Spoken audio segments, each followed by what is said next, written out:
Olá, sou Ana Paula Fredo, sou coach, consultora, mentora e hoje a gente vai falar sobre o funcionário ideal. Será que ele existe? E quando ele existe, por que a gente acha às vezes que ao longo do tempo ele deixa de atender às nossas expectativas?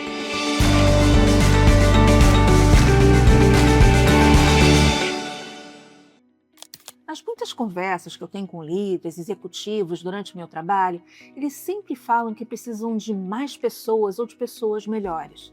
E às vezes eles concentram o reconhecimento, a qualidade apenas num membro da equipe, que é o cara que é sobrecarregado, porque ele se aproxima daquele perfil ideal. Mas o que é ideal?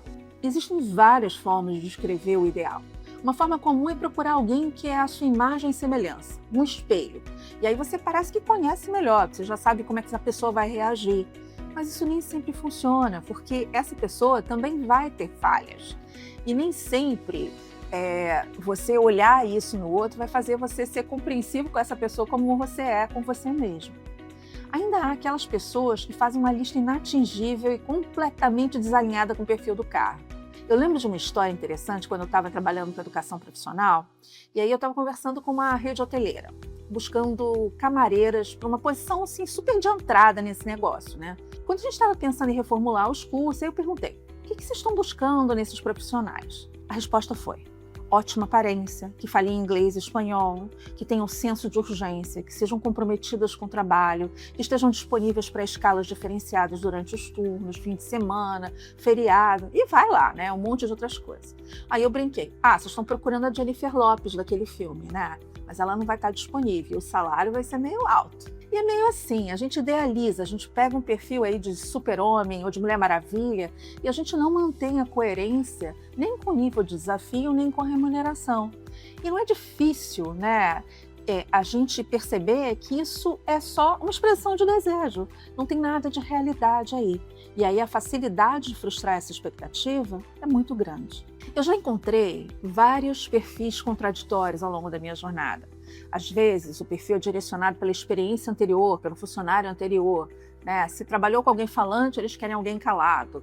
Se era alguém analítico, introspectivo, querem alguém comunicador, estratégico. E por aí vai, né? E, em geral, as pessoas vão buscando pessoas que não dão trabalho. Ou seja, que fazem tudo sob sua responsabilidade, corrigem os problemas, executam sem falhas. Mas ao longo do tempo, os gestores criticam esse perfil também, falando que eles são limitados, que eles não conseguem se relacionar com os outros. E começa com essa reclamação sem fim. Mas será que o problema está com o funcionário ou está com o gestor? Vou começar com o funcionário que faz tudo certo. Se a gente ocupa o tempo desse funcionário apenas com as tarefas e a gente limita a interação dele com outras áreas, departamentos, a sua capacidade de aprender e se desenvolver vai ser limitada e não vai acompanhar a evolução da organização, do cargo e das demandas. Se ele não for autorizado a ultrapassar esses limites, sempre vai sendo reconhecido somente por aquilo que ele faz, se fez certo ou não. Por que ele vai se arriscar? Permitir que se encontre um equilíbrio entre a entrega dos procedimentos que já conhece, o desafio de tentar buscar coisas novas, ensinando, permitindo que se erre de forma controlada, ou seja, diante de algo novo, experimentando, relatando o que aprendeu. Essa é uma forma de fazer com que a nossa equipe se motive e cresça. O autor Zack Mercúrio, que escreveu O Poder de Ser Importante, isso é uma tradução livre minha, e O Líder Invisível, ele desenvolveu um modelinho que eu achei bastante interessante para a gente compartilhar aqui. Em um eixo, ele coloca a importância, ou seja, a percepção de que você é visto, valorizado, necessário, e do outro lado, as expectativas de performance, ou seja, a ideia que você está indo além do básico, fazendo coisas difíceis. Combinando os quadrantes, a gente vai encontrar 4 comportamentos. Com baixa importância e baixa expectativa, os funcionários se sentem desengajados. E isso é demonstrado pelo silêncio excessivo, pela apatia, por ficar sozinho muito tempo, fora do que acontece na área. Mas se a gente tiver baixa importância e alta expectativa, o comportamento é de desgaste. E é incomum encontrar aqui o burnout, o estresse, o medo, a solidão, causada pelo excesso de tarefas e trabalho e o nível de entrega inconsistente. Porque o tanque de energia está baixo, né?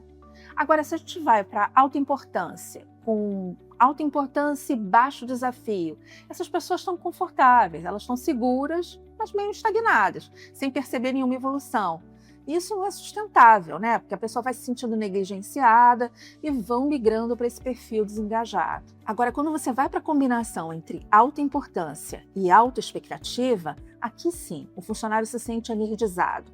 Ele é motivado, engajado, ele é parte do grupo, ele sente que faz a diferença, que tem oportunidade de aprender e se desenvolver. O recado aqui é que a performance de um funcionário, para que ele se aproxime do ideal, é um trabalho conjunto de características pessoais, dos comportamentos adequados, vontade de crescer, mas também de uma gestão consciente e engajadora, que entende que seu papel é ajudar esse funcionário a viabilizar o seu crescimento e trazer resultados. Pense nisso.